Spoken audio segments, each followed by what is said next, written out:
Bonjour à tous. Votre dimanche en politique pose cette question au terme d'une saison exceptionnelle. Qu'est-ce qui fait gagner la région? Montpellier tout d'abord, qui s'autoproclame la ville la plus sportive de France. Un podium en partie justifié au regard de la performance des handballeurs champions d'Europe, des Montpelliéraines championnes de France de rugby et des jeunes du Montpellier Hérault champions de France également. Mais une réussite sportive qui dépasse largement les frontières de la métropole, avec Béziers, où les volleyeuses sont championnes de France, sans oublier Nîmes et Perpignan, qui retrouvent la Ligue 1 pour les footballeurs gardois et le top 14 pour les rugbyman catalans. Pourquoi le Languedoc-Roussillon rayonne-t-il autant sur tous les terrains ? Comment expliquer cette moisson de titres et ces clubs au plus haut niveau ? Eh bien, pour en débattre, ce sont des questions que je vais poser à mes 4 invités. Bonjour. Moed Altrad, président du MHR. Un autre président de club de rugby, mais qui est sur son petit nuage en ce moment, c'est François Rivière, le président de l'USAP. Bonjour. Patrice Canaillé, l'entraîneur du MHB, le club, il faut le rappeler quand même, le club le plus titré du handball français. Bonjour. Et puis Philippe Wilmus. Vous êtes professeur en sciences de gestion à la Montpellier Business School et aussi auteur de plusieurs livres sur l'histoire et l'économie du sport. Je me tourne d'abord vers vous, Philippe Wilmus. 2 clubs dans l'élite, du rugby, du foot, du volley et du handball, pardon si j'en oublie. Est-ce que c'est pas un peu trop de sport de haut niveau? Est-ce que c'est jouable à long terme dans la région? Alors ça dépend de quel côté on regarde les choses. Pour les émotions, pour le plaisir, non, c'est pas trop, parce que c'est beaucoup de plaisir, d'émotion, de bonheur aux supporters, au public. Pour la dynamique, pour l'image de la région, des villes et des métropoles, ce n'est pas trop non plus. Pour le lien social, parce que les sports professionnels, les clubs, le sport en général est facteur de lien social. Après, pour le financement, qu'il soit privé ou public, pour aller chercher l'argent qui permet de financer cette multitude de sports, là, ça va être sûrement l'objet de notre débat aujourd'hui. Moed Altrad, avant de parler d'argent, on va parler un petit peu d'émotion. On va saluer la performance de l'équipe féminine du MHR qui domine le rugby féminin depuis plusieurs années. 7e titre de champion de France. Elles poursuivent sur leur lancée. En revanche, grosse déception avec l'équipe masculine. Une semaine après donc, la finale du top 14 et cet échec cuisant, qu'est-ce que vous avez appris ? On apprend toujours de ces échecs. Donc, vous savez, je dis toujours, les défaites, ce sont des petites morts. Mais il faut du temps pour évacuer la déception. On a placé la barre assez haut et on a été presque sûr, de notre cas, d'aller jusqu'au bout. Il ne faut pas oublier, il ne faut pas que cet échec à un final masque toute une saison qui a été spectaculaire. On a été premier 23 matchs sur 26. On est le seul club à ne jamais être battu à domicile. On a battu le record du nombre d'essais sur cette saison, 103 essais. C'est le record absolu du rugby professionnel. Et puis, voilà, on met les éléments, les cubes les uns après les autres et on bâtit. Donc, certes, c'est un revers, mais on va bâtir dessus, on va tirer les conclusions. Et on partira au plus voilà, on partira sur les bonnes bases cette fois-ci. Mais ceci dit, ça ne vous donne pas la certitude d'être champion, ni finaliste, ni demi-finaliste. Un petit mot sur les filles, c'est remarquable ce qu'elles font avec peu de moyens, avec peu de soutien. C'est vrai que lorsque nous, on a en moyenne de 13 000 spectateurs dans le stade, elles ont 1 000, 2 000. Donc c'est une injustice que je cherche à combler, alors de temps, de structure, d'organisation, mais c'est aussi un peu de moyens financiers. Et c'est ce qu'on essaye de faire pour contribuer à l'image que vous mentionnez de notre département au moins. Patrice Canaillé, alors vous, la saison a été haute en rebondissement, avec un titre de champion de France qui vous échappe d'un rien, et ensuite une Final Four, là, un week-end de feu, au terme duquel le MHB termine vainqueur, champion d'Europe, pour la 2e fois. Il fallait passer par une défaite pour arriver comme ça à gagner cette Ligue des Champions ? Je ne sais pas, on ne peut pas réécrire l'histoire telle qu'elle s'est écrite, mais vous avez dit quelque chose tout à l'heure, vous avez parlé d'échec et de réussite. L'échec et la réussite, ce n'est pas le fait de gagner et de perdre. Je pense que quand on est dirigeant sportif, que ce soit bénévole comme président ou manager général comme c'est mon cas, on a une responsabilité, me semble-t-il, c'est valoriser la marque pour laquelle on travaille. Et donc, valoriser la marque club pour laquelle on travaille ou on est bénévole. Et bien évidemment, les résultats sont un élément de la valorisation de la marque. Mais ce ne sont qu'un élément de la valorisation de la marque. Il y en a d'autres. C'est pour ça que dans les objectifs, on ne peut pas ramener les objectifs d'un club à une victoire ou à une défaite. Il y a bien d'autres éléments à prendre en compte. Ce qu'il faut dire, c'est qu'il faut prendre en ligne de compte tout ce qui a été fait auparavant. Il faut rappeler que le club revient de loin. Depuis 2014, il a beaucoup changé. Il y a toute une organisation, tout un modèle économique qui s'est mis en place. Et c'est cela qui est le plus important. Oui, vous montrez sur vos images derrière vous, on voit des images de... On ne voit pas dans vos images qui a gagné, qui a perdu, hormis le bouclier qui est brandi. Par contre, ce qu'on voit, c'est de la passion. Et ce qui est important, et les clubs, c'est ça, un club sportif. Ça doit générer de la passion, ça doit générer de l'engouement, ça doit générer de l'identification à une marque. Et ça, c'est très important. Et c'est vers ça qu'on doit travailler. Alors, bien sûr, il vaut mieux gagner, parce que quand vous gagnez, vous renforcez la notoriété de la marque. Mais seule la victoire ne permet pas de renforcer la notoriété de la marque. Il y a d'autres éléments à prendre en compte. Juste une remarque quand même par rapport à ce que je disais en préambule. Est-ce que justement cette passion, elle se dissout pas un petit peu quand on voit le nombre de clubs, l'offre, l'importance, la richesse de l'offre qu'il y a en termes de sport et de haut niveau? J'ai craint ça, moi, à un moment donné, à Montpellier. Bon, je suis un peu ancienne dans le circuit. Et quand, à un moment donné, à Montpellier, il y a eu une multiplication des bons résultats dans le sport, je craignais effectivement que ça dilue la passion et surtout qu'à un moment donné, on ne s'y retrouve pas, notamment au niveau des spectateurs. Et en vérité, il s'est produit le contraire. C'est-à-dire que les clubs ont progressé. Le rugby, on a assisté à la montée en puissance du club de rugby. Le foot a continué à progresser. Le basket féminin est arrivé. Le handball est monté. Et finalement, ça ne s'est pas ressenti. Il y a plutôt eu une dynamique générale de montée en nombre du public. Et je ne crois pas qu'on soit... Certes, on peut être rivaux à certains moments, notamment sur le marketing privé. Ça, c'est une évidence que le bassin économique dans lequel on est, ça, c'est une vraie question qu'il faut trancher, notamment en sortant des frontières de la métropole et de la région. Mais sur les spectateurs, je ne crois pas. Je crois qu'on peut créer un engouement sportif qui génère et qui se... Voilà, on a beaucoup, nous, d'abonnés qui sont abonnés au rugby ou qui sont abonnés au foot. Et voilà. Le seul souci que l'on a, quelquefois, c'est à harmoniser les calendriers, faire en sorte de ne pas jouer en même temps pour que tout le monde puisse être satisfait. Alors, un problème qui ne se pose absolument pas pour vous, François Rivière, l'USAP, c'est le club de tout un département. Quand on voit 15 000 personnes qui fêtent un titre de champion de France de Pro D2, ça inspire le respect quand même. C'est vrai, Patrick Arletas m'avait dit il y a quelques semaines, il m'avait dit, vous savez, Président, si on remonte, je crois que ça sera encore plus beau pour les Catalans que le titre de 2009. Parce que pour tous les Catalans, cette descente en D2 avait été vécue comme un traumatisme, comme un désastre politique, sociologique. Et donc c'était vraiment une revanche sur le destin. Je crois que vous vous interrogez beaucoup sur notre région. On n'a pas chez nous des industries absolument magnifiques.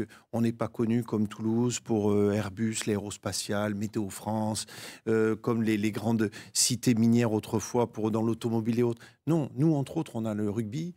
Et c'est vrai que dans les PO, l'USAP, et pour revenir sur ce que vous disiez, ce qui est très frappant, c'est de voir qu'en 4 ans de D2, on n'a pas perdu notre public. Alors certes, il n'était pas tout à fait le même, sociologiquement, mais on a vu avec la remontée que le public était toujours là. Et là, je le vois depuis qu'on est revenu en top 14, les Catalans répondent incroyablement présents. Alors, vous n'avez pas du tout le même budget que le MHR. Le plus difficile va commencer pour vous parce qu'il y a quand même maintenant 4 clubs d'Occitanie qui se retrouvent dans le top 14.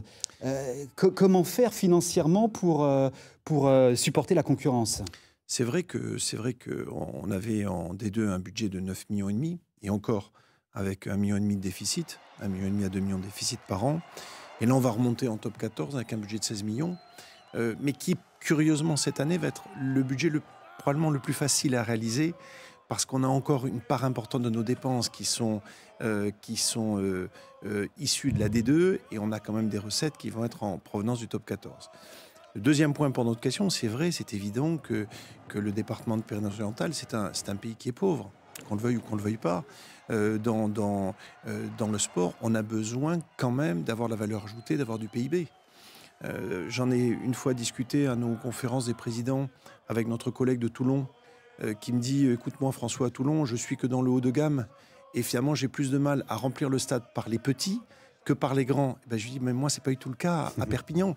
Parce qu'à Perpignan, moi, j'ai plus de la moitié de mes abonnés qui empruntent pour prendre leur abonnement chaque année au club. » Donc il y a là un contexte de territoire qui est très particulier et qui est par contre à mettre en parallèle avec le fait qu'on est le premier ou le deuxième centre de formation du rugby français et le fait que l'USAP est présent dans tous les villages, sans exception, du département des Pyrénées-Orientales. C'est ça qui est très compliqué. Dans ce rugby qui a tant changé depuis la professionnalisation, depuis que quand même on est arrivé à des seuils d'investissement beaucoup plus élevés. Moi, je suis en rupture avec un territoire dans lequel le rugby est chromosomique. C'est l'ADN des familles. Et en même temps, on a besoin, parce que c'est un... Si fait, monsieur disait tout à l'heure qu'il faut savoir si on veut participer ou gagner dans le sport. Oui, mais le public, il ne veut pas que vous participez. Il veut que vous gagniez. Et moi, je suis très frappé de voir, par exemple, j'en discutais un jour avec notre collègue de Bayonne. Il me dit, mais François, nous, on est en top 14 ou en D2 à Bayonne. De toute façon, on va au stade le dimanche pour faire la fête. Aimé Giral, on ne va pas au stade pour faire la fête. Alors, on va au stade pour gagner. Je vais vous proposer un autre exemple de réussite entre Montpellier et Perpignan, c'est Béziers. Béziers qui a une équipe de football qui vient de monter en Ligue 2, qui a également une équipe en Pro D2, en rugby, et puis qui a aussi les Béziers Angels. Ce sont les volleyeuses qui viennent de décrocher leur premier titre de championne de France à la surprise générale. Pour quelle raison ce succès ? Bien, un reportage. Début mai, les Angels de Béziers remportent leur premier titre de championne de France de volley. Une consécration pour le club, une reconnaissance pour la ville. Dans la halle des sports du Four à Chaux, le manager du club, Didier Huc, repense au parcours de ses joueuses et reconnaît que sans argent public, le haut niveau n'aurait pas sa place à Béziers. C'est impossible, et notamment dans une ville comme Béziers où économiquement on sait que c'est y a quand même, c'est assez difficile, hein, c'est pas un bassin hyper développé à ce niveau-là, donc on a vraiment besoin à fond des collectivités territoriales, quoi. Les Angels de Béziers, c'est un budget de 950 000 € par an. Région, département, agglo apportent un soutien financier, mais la ville de Béziers reste le premier contributeur du club à hauteur de 40%. La mairie finance aussi le rugby et le football professionnel, sans état d'âme, car c'est bon pour l'image de la ville et bon pour le sport amateur.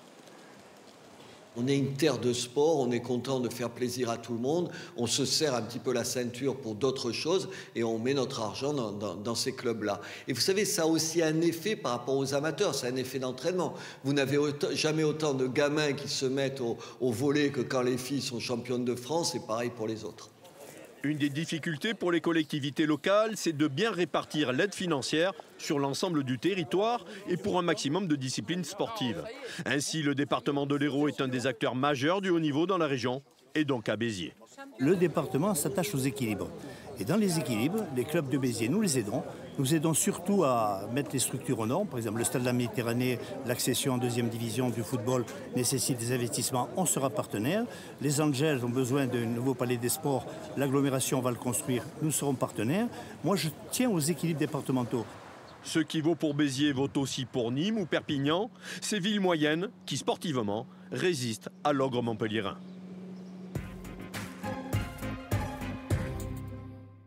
Philippe Villemus, je reviens vers vous. On l'a vu, le soutien des collectivités est primordial. D'autant plus important quand on a, comme ça, et on l'a vu dans le sujet, plusieurs villes assez proches qui se disputent comme ça sur des titres tout au long de l'année. Oui, le titre de l'émission, c'est pourquoi on est très fort en Languedoc-Roussillon en sport, en professionnel ou en sport de haut niveau. On pourrait trouver des explications psychologiques. En occitan, on dit on a la niaque ici, mais bon, j'imagine que les Basques, les Stéphanois, les Marseillais ou les Bretons sont aussi têtus et aussi volontaires dans la victoire. Il y aurait sûrement une explication sociologique. On est à la fois terre de football et de rugby. J'ai l'habitude de dire que la frontière entre le rugby et le foot, elle commence à 7. Quand on va vers Marseille, on tombe dans le milieu du foot. Et à partir de Béziers, Narbonne, on tombe dans le milieu du rugby. Et nous, on est à cheval sur les deux. Donc, on n'a comme pas de spécialisation industrielle. On est fort dans les deux sports. On a la présence de deux grands mécènes, qui financent à titre privé, sur leurs deniers personnels, et c'est tout à fait remarquable, le club de rugby avec Mohamed Altrad ici présent, et puis le football avec le groupe Louis Nicolin. Donc ça, c'est une coïncidence au hasard, mais la présence de ces deux grands mécènes a favorisé l'émergence du rugby et du foot. Et puis, il y a sûrement, bien sûr, une explication plus politique, économico-politique, c'est que historiquement, les collectivités territoriales ont toujours été très, très présentes dans le sport de haut niveau dans la région, ont surinvesti, ont peut-être trop investi quand on regarde ce qui se passe, l'argent qui va aux clubs plus amateurs, aux équipements sportifs, au nombre de licenciés. Et ça, c'est un débat de fond au moment où l'argent public est précieux, où l'argent public est rare. Et donc la question qui doit se poser ici, c'est est-ce que les clubs de haut niveau doivent être financés par des fonds privés, ce qui est à mon avis, ou toujours par des contributions publiques à un moment où l'argent public est rare? Ça, c'est une vraie question de fond pour la région. Mohamed Altrad, est-ce que c'est une question que vous vous posez encore? Parce que finalement, c'est impossible de faire sans l'argent public. Oui. D'abord, sur le modèle économique du rugby, je ne parle pas d'autres sports. Je crois qu'il y a des spécialistes ici qui peuvent en parler mieux que moi. Le rugby professionnel, c'est 14 clubs de top 14 et 16 clubs de Pro D2. Donc d'ailleurs, dans notre grande région, vous avez Carcassonne, vous avez Colomiers, vous avez Montauban. Donc c'est pratiquement 35% du rugby qui est concentré dans cette nouvelle région Occitanie. Donc depuis sa création, je crois que c'est en 1995, le rugby professionnel est passé du statut amateur vers un statut professionnel. Ça signifie quoi? Ça signifie que vous êtes une société anonyme comme celle de François Rivière, donc à Perpignan, avec tout ce que ça comporte. C'est-à-dire, vous allez obéir au code de commerce, comme une société comme Altrad ou Airbus ou je ne sais pas n'importe quelle société. Sauf que je vous interromps, mais vous savez à l'avance que votre activité va être déficitaire. Oui, alors c'est ça le problème. Ce que j'allais vous dire, depuis sa création, le rugby professionnel n'a jamais gagné de l'argent. Jamais, jamais. Et il ne va pas en gagner pendant très longtemps. Pourquoi? Parce que le modèle économique est foncièrement et structurellement déficitaire. Donc la perte moyenne du club de top 14 est de 25 millions sur un budget de quelque chose comme 450 millions. Là, vous touchez un domaine qui m'intéresse, qui est ma spécialité. D'ailleurs, le rugby prend le pas peut-être un peu sur le business dans mon esprit.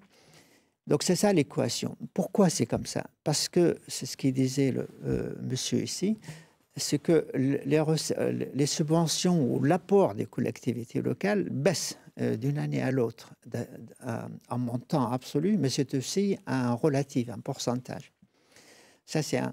Deux, vous avez si vous regardez le compte d'exploitation d'un club de rugby, ou n'importe lequel club de rugby, notamment le nôtre, vous apercevez que la première recette, c'est les droits télé, qui sont autour de 100 millions aujourd'hui. Canal+, paye à la Ligue, qui ponctionne une partie pour son fonctionnement, et le reste est distribué à l'ensemble des 30 clubs, top 14 et Pro D2.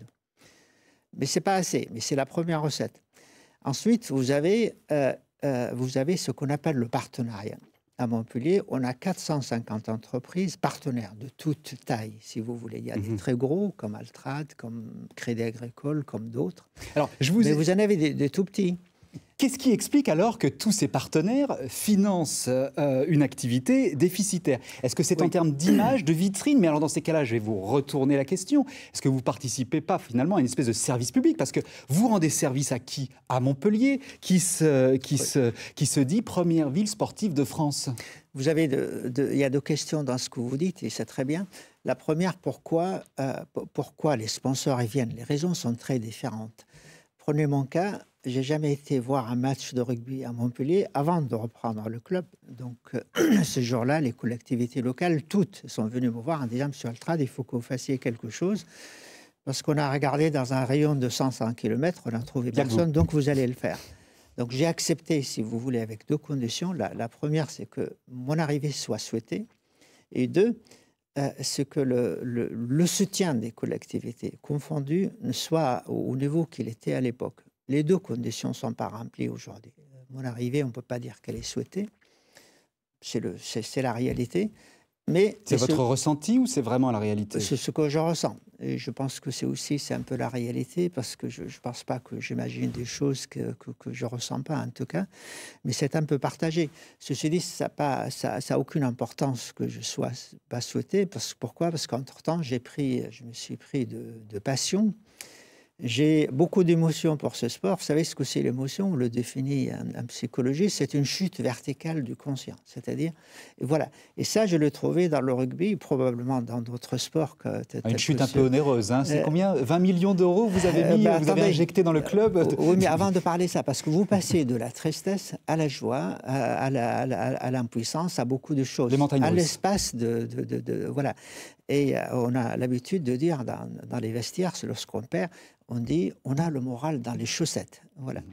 Alors, est-ce que je le fais pour Montpellier? Je ne le fais pas pour la gouvernance de Montpellier, ni de la région, je le fais pour le peuple de Montpellier, parce que ce sentiment et cette contribution personnelle, parce que ma contribution est personnelle et non pas la société Altrad, c'est moi qui apporte. Pourquoi c'est moi? Parce que dans le capital d'Altrad, vous avez l'État français actionnaire à 10%, 3 banques à hauteur de 10%, et le reste, c'est moi-même.